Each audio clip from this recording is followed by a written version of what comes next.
بسم الله الرحمن الرحيم. حميم. سورة الشورى. بسم الله الرحمن الرحيم. حميم. الله سبحانه وتعالى ويقول سنيكت سلف بري الحاء والميم. عين سين قاف. عين سين قاف. أو ناكل سنيكت ساتو عين نسين نقاف. الله سبحانه وتعالى إذن يكتت وازل بدانتي من الحروف المقطعة، الله أعلم بمراده منها. كذلك يوحي إليك وإلى الذين من قبلك الله العزيز الحكيم.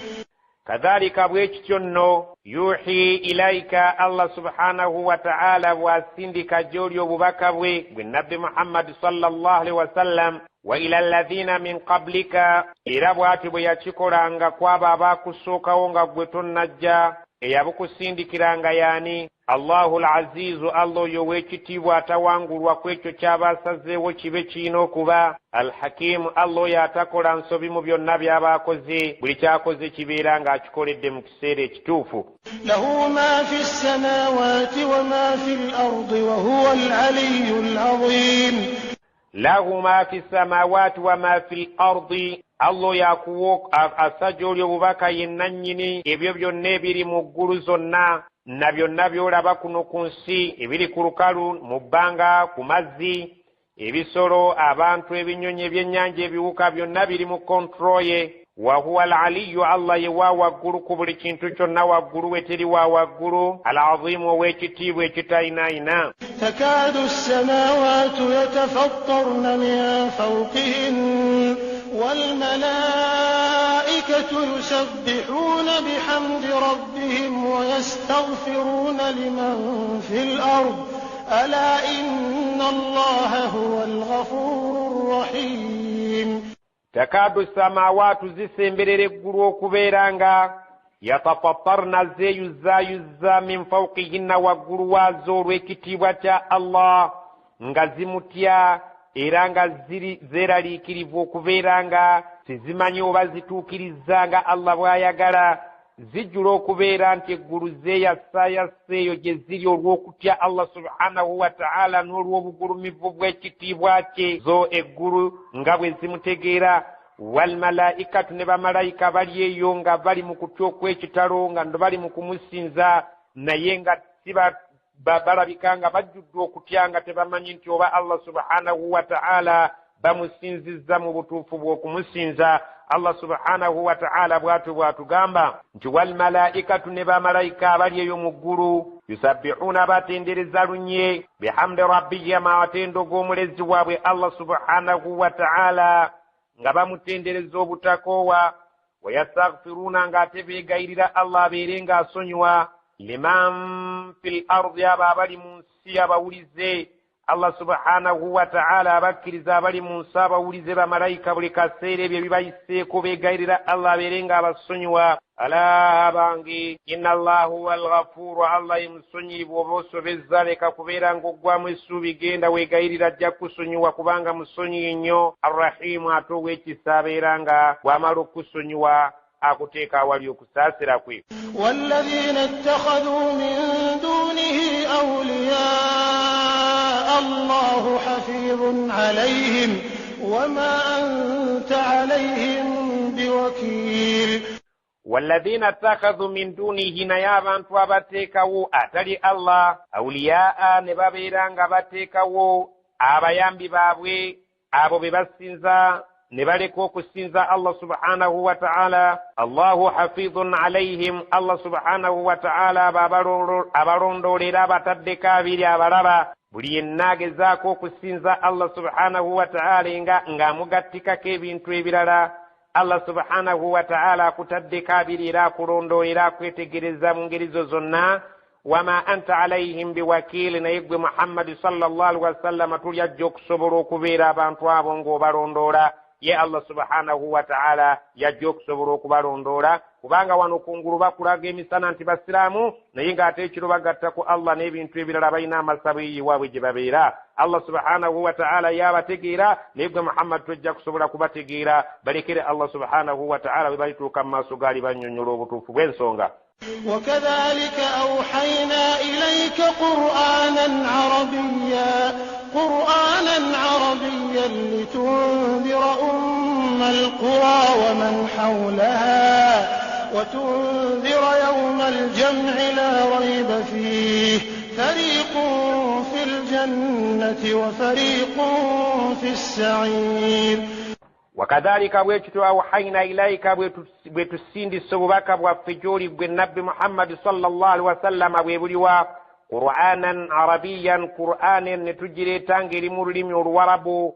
Lwaki? litunzira obeere ng'otiisa nayo baani ummal qura abantu abawangaalira mu maama w'ebibuga byonna ye Makka mbuddu bwe yali maama w'ebibuga waman hawlaha n'abeetooloddewo bonna babeere nga bayingiramu obatiisize wamu yeffe n'abalala abeetoolodde okumpi ne Makka. watunzira yawma aljam'i abantu batiisa obannyonnyole nti waliyo olunaku lw'ekikungo Allah lwajja okutukuŋŋaanya ng'atwagala mu maaso gagenda atulombojjere buli kawumpu n'akagga ku bye twakola ku nsi. la raiba fiih olunaku olwo teruliimu kubeera nga waliwo okukubaganyako ebirowoozo wadde okulubuusabuusa lulina okujja okwagala n'obutayagala. fariqun fil janna gurupu emu ejja kubeera ng'etwalibwa mu jjana be baabakola ebirungi. wa fariqun fis sa'ir gurupu endala etwalibwa emmuliro sa'ir naddala abo abeeyisa obubi. ولو شاء الله لجعلهم أمة واحدة ولكن يدخل من يشاء في رحمته والظالمون ما لهم من ولي ولا نصير. ولو شاء الله سنغا الله يلي يقدي لجعلهم أمة واحدة abantu bonna yali bafudde ekibiina kimu nga bonna balina la ilaha illa Allah basiraamu abannamaddala. walakin naye bw'atyo si yenkola ye yudkhilu man yashau fi rahmatihi ayingiza waayagadde mu kusaasira kwe oyo gw'aba ayagadde amuteeka awali okusaasira kwe n'amulaga obusiraamu n'aluŋŋama. wazzalimuuna naye abasigalayo nga bali az'amaanyi ne balemera mu nsinzi etali busiraamu ma lahum min waliyin tebalinaayo muntu yenna agenda kubeera ng'abataasa tebalinaayo muntu yenna agenda kubayamba kubajja mu buzibu bwa lunaku lw'enkomerero wala nasiru naye tebalinaayo muntu yenna agenda kubeera ng'abataasa okubajja awali obusungu bwa Allah. أم اتخذوا من دونه أولياء فالله هو الولي وهو يحيي الموتى وهو على كل شيء قدير. أم اتخذوا nandiki abantu abalemeddeko nga basinza ebintu ebitali Allah. أم اتخذوا من دونه أولياء nandiki baateekawo atali Allah nga be bakatonda abalina okubeera nga basinzibwa baswadde. فالله هو الولي الله يمكما وابو يكاغو باتيكو كسنزا وهو الحي وهو يحيي الموتى يكاجوكو وابانتو abaafu obulamu bagende maaso g'ababale وهو على كل شيء قدير atiku buli kintu kyonna mu butuufu muyinza. وما اختلفتم فيه من شيء فحكمه إلى الله ذلكم الله ربي عليه توكلت وإليه أنيب. وما اختلفتم فيه من شيء akantuko nake mubanga mwawukanyemu mwabakkiriza mu kitegere فحكمه okulamula kwako kuno ku nsi ne kwakhira ila Allah ebintu byonna bye mubanga mwawukanyemu wano ku nsi فحكمه ila Allah okulamula kwakyo ekyo kye mufunyemu obutakkanya mukizza eri Allah abalaga ekituufu. ذلكم الله ربي وينو kwembagamba Allah yimulizi wange alayhi tawakkaltu nzenga Muhammad kwenneesigamira wa ilayhi unib ate era gyali gyenzira nga ngudde mu nsobi nenneenenya nga musaba nsonyiwe. فاطر السماوات والأرض جعل لكم من أنفسكم أزواجا ومن الأنعام أزواجا يذرأكم فيه ليس كمثله شيء وهو السميع البصير. fatiru samawati wal ardi Allah yo yatandikawo eggulu n'ensi n'abissaawo nga talina waalabira. Ja'ala lakum min anfusikum azwajan, bw'atyo nno bwe yatonda nga mmwe kennyini yabatonda nga muli kisajja na kikazi, bw'atyo bw'agenda abatambuza mu mitendera kisajja na kikazi, kisajja na kikazi. Wa min al-an'ami azwaja, ne mu bisolo byammwe bwe kityo kisajja na kikazi, kisajja na kikazi. Bw'atyo yatandikawo eggulu n'ensi, mwe n'abatonda nga abajja mu kisajja na kikazi, n'ensolo zammwe bwe kityo muziraba nga bwetuuka okgenda ku nnume oginoonyeza bwetuuka okgenda ku nnume oginoonyeza ennume weeri kisajja kikazi, kisajja kikazi. Bw'atyo Allah subhanahu wa ta'ala bwe yatutonda yentonda gye tulina okubeera nga tutambuliramu. Yadhra'ukum fihi, n'alyoka abateeka ku nsi kuno mu bungi bwe mulimu, n'abasaasaanyiza kuno ku nsi nga abajja mu kikazi, kisajja, kikazi, kisajja. Laisa kamithlihi shay'un, naye ate ye talina kimufaanana n'ekimu, ye taliiko kikazi kisajja nti mwe yava. Allah subhanahu wa ta'ala taliiko kimufaanana na kimu ku ebyo bye tumanyi mu kubaawo kwabyo n'embaawo yaabyo. Wa huwa samiul basir, Allah yo yawulira ennyo buli kintu kyonna kye yatonda kakibeere nga kiri ku nsoba mu ggulu. Al-Samiu akiwulira, Al-Basiru ataraba. Tewali kye yeetaaga kugamba nti kirabe, tewali kye yeetaaga kugamba nti kiwulire, byonna biraba mu ndaba eyo esaanira ekitiibwa kye. Ye talina kimufaanana, buli kyolowooza nti kimufaanana ayawukana nakyo. له مقاليد السماوات والأرض يبسط الرزق لمن يشاء ويقدر إنه بكل شيء عليم.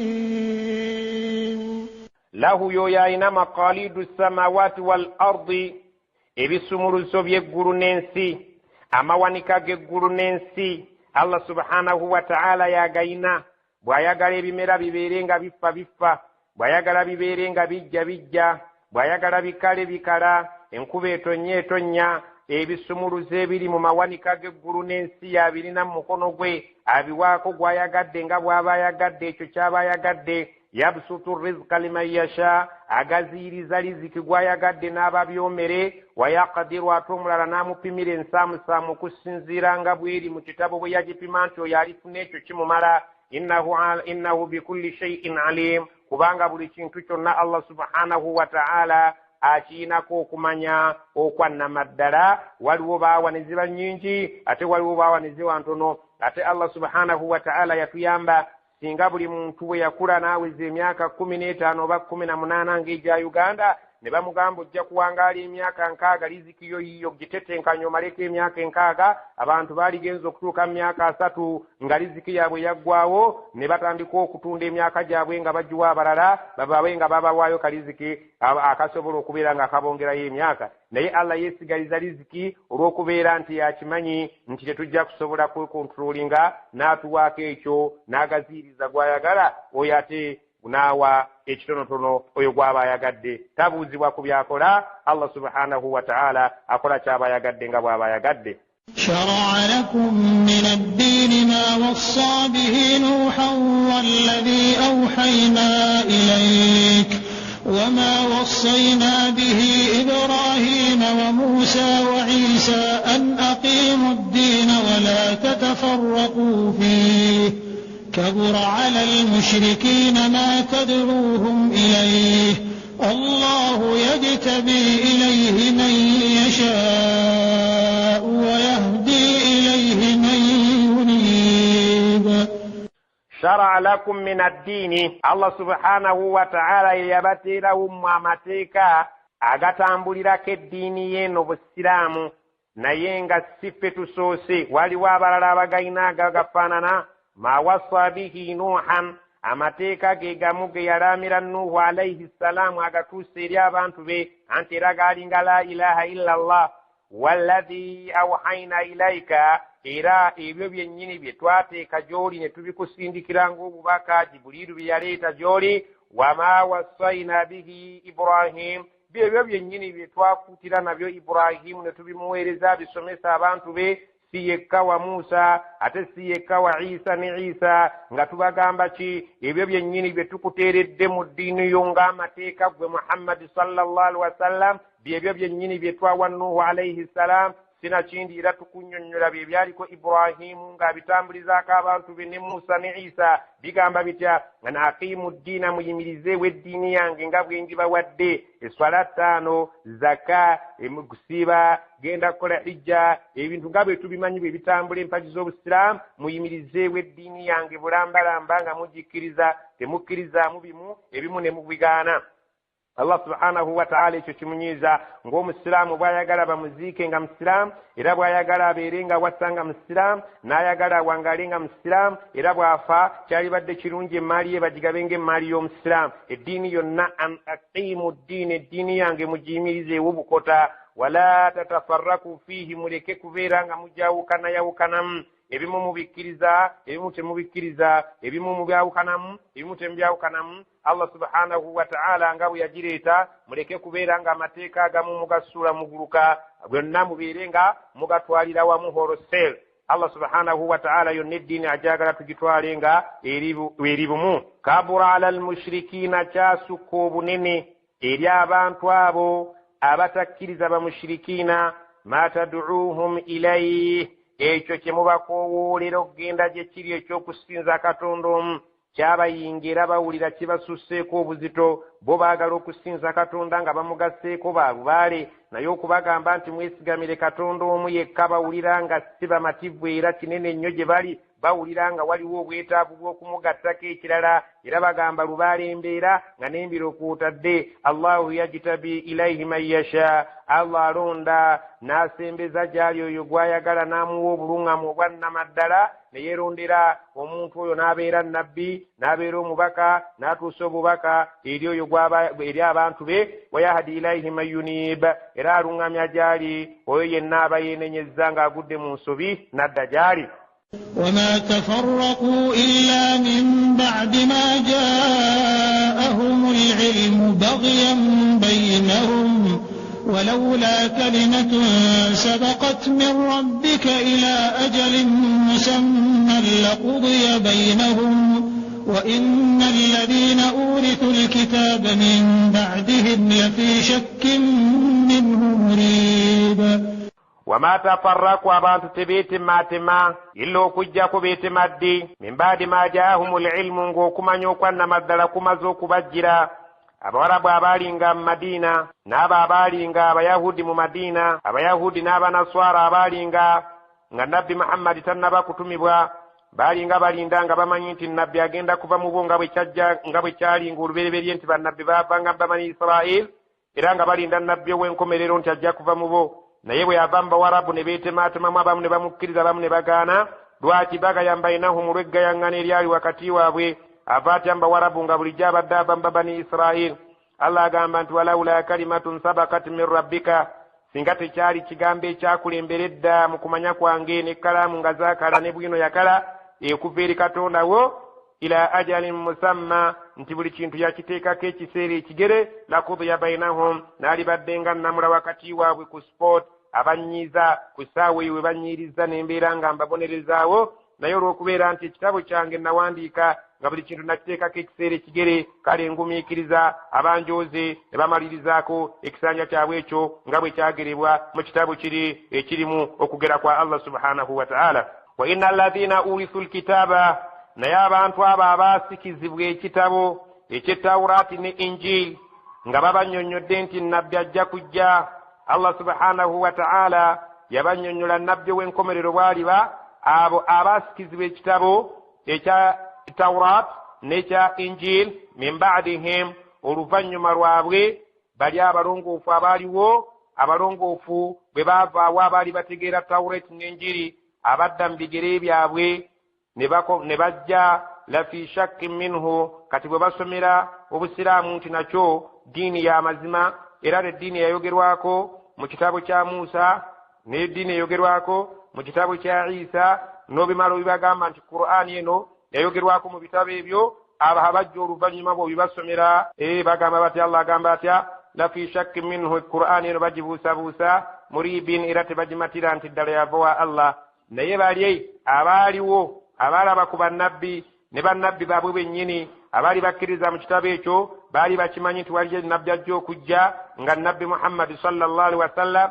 era ne bamulanga ne mu bitabo byabwe. Naye abaddawo bw'obategeeza nti mu bitabo byammwe mwalimu okulanga nnabbi, era n'abo abaabasookawo abaali abatuukirivu baabikakasanga, bali abaliwo olwaleero balina okubuusabuusa n'obutali bumativu mu ekyo ekitabo ky'obagamba nti obusiraamu ddala buvudde eri Allah.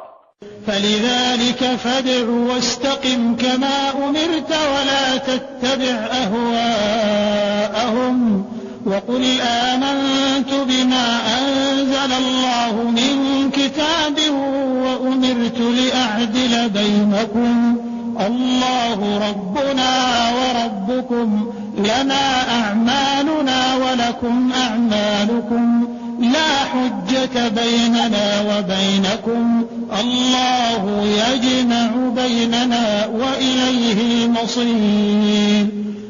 فلذلك فادع نور ensonga eyo gwe sigala ku mulamwa ng'okowoola abantu bajje eri Allah tofaayo, ayagala akkiriza ayagala agaane. Wastaqim, tereera ku mugendo gwaffe, tewabaawo akuwugula era tebakuterebula. Kama umirta, kolanga bw'olagiddwa, bye tukulagira by'oba okola. Wala tattabi'u, togezaako okugoberera ahwaahum, okwagala kw'emitima gyabwe, kubanga bo buli kye batuula bayiiya. Leero waliyo okuwasa, leero teri kuwasa, gwe abasisita bano balina kukola kiri, ebyo tobigoberera, kwagala kwa myoyo gyabwe. Gwe sigala ng'olemedde ku mulamwa. Allah subhanahu wa ta'ala agamba nnabbi we, wala tattabi'u ahwaahum, togoberera ng'okwagala kw'emitima gyabwe, kubanga buli lwe batuula babaako kye bongera mu ddiini, wabaawo kye bajjamu, ate n'abaddawo babaako bye bongeramu. Bwe tobigoberera, sigala ku mulamwa olemere ku nnono nga bwe tukugambye. Wakul, era abantu bagambe nga bw'oti, amantu bima anzala Allahu min kitabin, nze Katonda buli kye yassa mu kitabu muno nze nkikkiririzaawo holoseero. Allah subhanahu wa ta'ala buli kye yassa mu kitabo nze siyinza kukivaako nkikkiriza, era nga ge mazima agannamaddala. Wa umirtu, ate nalagirwa li a'dila bainakum, mbeeremu enkanya wakati wammwe, yadde mmwe temuli bakkiriza naye ne mujja kyendi mbeere nga mbalamula, nnyina kubeera nga nnamuza bwenkanya, siyinza kwekubiira yadde omusango gusinze musiraamu ng'aguziza ku atali musiraamu, nedda seekubiira. Allahu rabbuna, kuba Katonda waffe omulezi waffe yandagira okubeera nga mbalamula bwenkanya. Wa rabbukum, ate kubanga era nammwe ye mulezi wammwe. Lana a'maluna, ffe tuyina eddiini yaffe kutukolera ebyaffe. Walakum a'malukum, nammwe muyina emirimu gyammwe era muyina enkola yammwe. La hujjata bainana, wakati waffe tewakyali nkaayana, kubanga buli kimu kyonna nze nkyanise. Bainakum, la hujjata bainana wa bainakum, tewakyaliwo nkaayana wakati waffe ne wakati wammwe, nze buli kyonna nkibabuulidde kiri mukasana. Ayagala waddembe okukkiriza, atayagala Allahu yajma' bainana, Katonda lumu alitukuŋŋaanya wakati waffe n'atutwala mu maaso ge n'atulamula, era nze ndigenda mugamba nti abantu nabannyonnyola nga bwe waŋŋamba naye baagaana. Wa ilaihi al-masir, ate mukakase nti eri Allah gye tujja okudda. Sikyalina kkaayagana n'abantu, nze ebintu mbitadde mukasana. Serefu saavisi, bw'olemera ku kikyo genda n'ekyo. Oyina enkolayo, nange nnina eyange. Oyina enzikirizayo, nyina enzikiriza yange. Nange mba nnyonnyodde. Sikyayagala nkaayana wakati wange ne wakati wammwe, naye mujjukire Allah lwali tukuŋŋaanya, so nga ate gyali gye tujja okudda yali genda okutulamula. والذين يحاجون في الله من بعد ما استجيب له حجتهم داحضة عند ربهم وعليهم غضب ولهم عذاب شديد. والذين يحاجون في الله, abakola empaka ku Allah, obagamba nti Katonda ali bw'ati ne bagamba nti olimba ali bw'ati. Min baadi mastujiba lahu, oluvannyuma nabbi Muhammad sallallahu alaihi wasallam nga amaze okwanukulwa.